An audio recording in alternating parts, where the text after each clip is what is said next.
नमस्कार दोस्तों, जय श्री राम, जय बजरंगबली की जय माँ काली।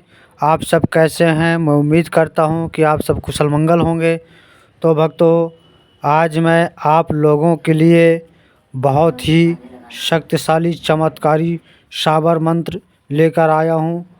ग्रह शांत सुखद वातावरण को कलुषित अथवा अशांत करने के बहुत से कारण होते हैं, जिन उनमें से 4 कारणों के प्रमुखता से देखा जा सकता है। ग्रह अशांति के 4 मुख्य कारण होते हैं: भौतिक, दैविक, अविचारिक और पितृदोष। दोष व्यक्ति के दुराग्रह स्वभाव की कटुता एवं हठधर्मिता से उत्पन्न विवादास्पद परिस्थितियों से होने वाली अशांति तथा अनावश्यक रूप से वाद विवाद के प्रकरण खड़े कर देने से ग्रह की शांति भंग हो जाती है। जब व्यक्ति स्वयं को दूसरों की उपेक्षा उच्च, श्रेष्ठ और ज्ञानी मानकर दूसरों को उपेक्षा, लघुता की दृष्टि से देखता है, तब भी जीवन के किसी न किसी मोड़ पर व्यक्ति के अहम को ठेस लगती है और यही ठेस अंततः उसकी और फिर संपूर्ण ग्रह परिवार की अशांति में बदल जाती है। इस प्रकार कहा जा सकता है कि ग्रह अशांति के भौतिक कारण व्यक्ति द्वारा स्वयं ही उत्पन्न किए हुए होते हैं। तो भक्तों, मैं ये बात कर रहा हूँ ग्रह शांति घर बंधन के लिए। ग्रह शांति को प्रभावित करने में इस जन्म और पूर्व जन्म के पाप कर्म अधिक प्रभावी होते हैं और इन्हीं के ग्रह अशांति के लिए दैविक कारण माना जाता है। काफ़ी लग्न, श्रम और योग्यता के बाद भी किसी व्यक्ति को उसके क्षेत्र में निरंतर सफलता मिलने जाने को वैदिक कारण के अलावा और भला कहा भी क्या जा सकता है। दुर्यों की दिशा में कभी कभी अनुशासन व्यवस्थाएं भी निष्फल ही सिद्ध होती हैं, किंतु ऐसी विषम परिस्थिति में साबर सिद्धि बड़ी प्रभावी होती है। अविचारिक कर्मों द्वारा जब किसी के ग्रह को शांति को अशांति में बदल दिया जाता है तो उस व्यक्ति और उसके परिवार की स्थिति विक्षिप्तों के समान हो जाती है। यह स्थिति तब तक बनी रहती है जब तक अभिचार कर्मों के प्रतिकार स्वरूप कुछ उपाय न किए जाएं। ऐसे उपायों को साबर मंत्रों में महत्वपूर्ण स्थान है। प्रेत आत्माएं सबसे अधिक अपना प्रभाव संताति और व्यवसाय पर डालती हैं। प्रेतात्माओं के रुष्ट हो जाने पर बिना कोई कारण सामने आय के स्रोत अवरुद्ध हो तो प्रतीत होने लगते हैं और बने बनाए कार्य भी बिगड़ते दिखाई देते हैं। व्यक्ति करना और कहना तो कुछ चाहता है जबकि स्वतः होता कुछ और, कहा कुछ और जाता है। ऐसे व्यक्ति की रातों की नींद और दिन का चैन उड़ जाता है।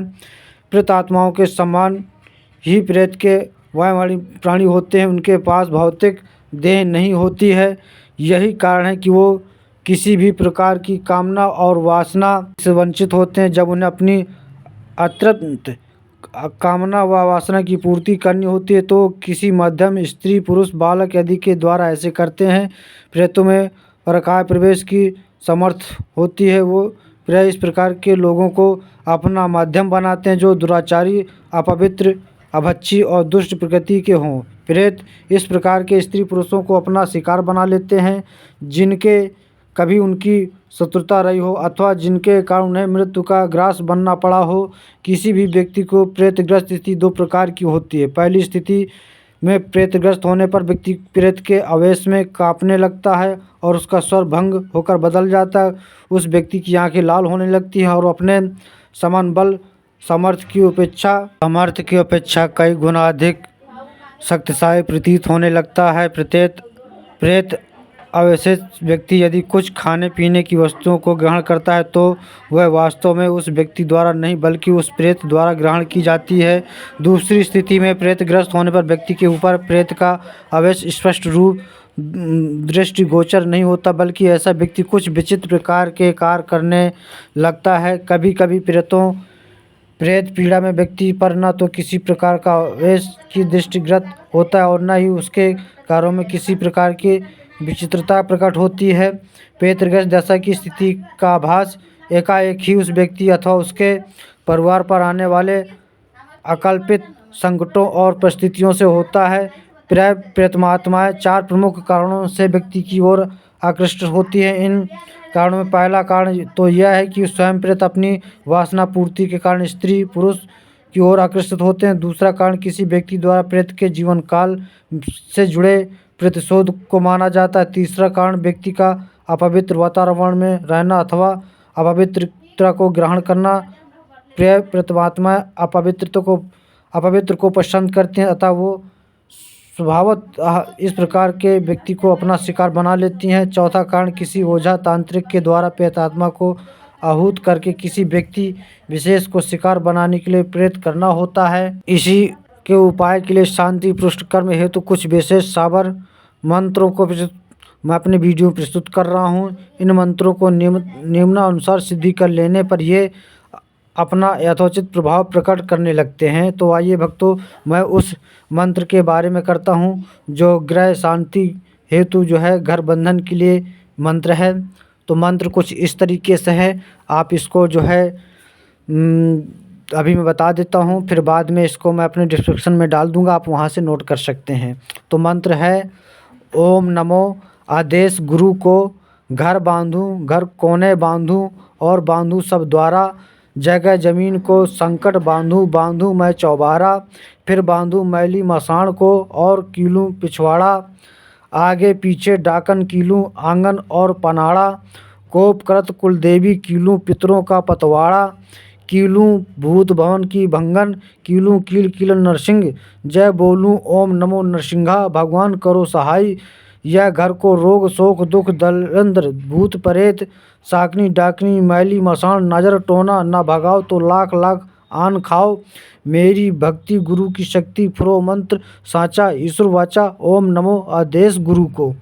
तो भक्तों, अब इस मंत्र को सिद्ध करने की विधि में बताता हूँ। इस मंत्र को आप होलिका दहन की रात्रि में ही सिद्ध किया जा सकता है।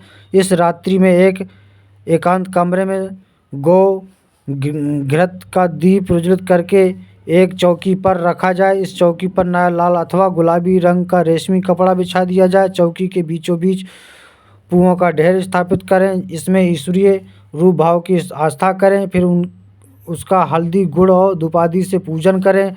तब पश्चात उपरोक्त मंत्र को एक माला जप करके मंत्र को सिद्ध कर लें और पुओं के ढेर को किसी तालाब अथवा नदी में विसर्जित कर दें। जब ग्रह शांति के लिए इस मंत्र की आवश्यकता हो तो रात्रि काल में नांगफली को कील लें। बाधा पीड़ित ग्रह के किसी साफ स्वच्छ कमरे में एक नई गुलाबी रंग के कपड़े को काठ की यानी एक लकड़ी की चौकी पर बिछा दें। चौकी पर 7 अन्न की ढेरियाँ और चौकी के चारों कोनों पर 7-7 पूड़ी रख दें। प्रत्येक पूड़ी के ढेर पर हलवे की कुछ मात्रा रखें।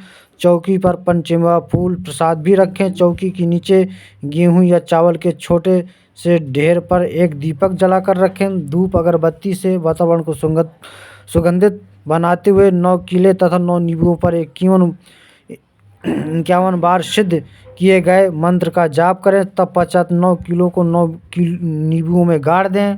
इन कीलित नींबुओं में से 4 नींबुओं को ग्रह के चारों कोनों में गाड़ दें।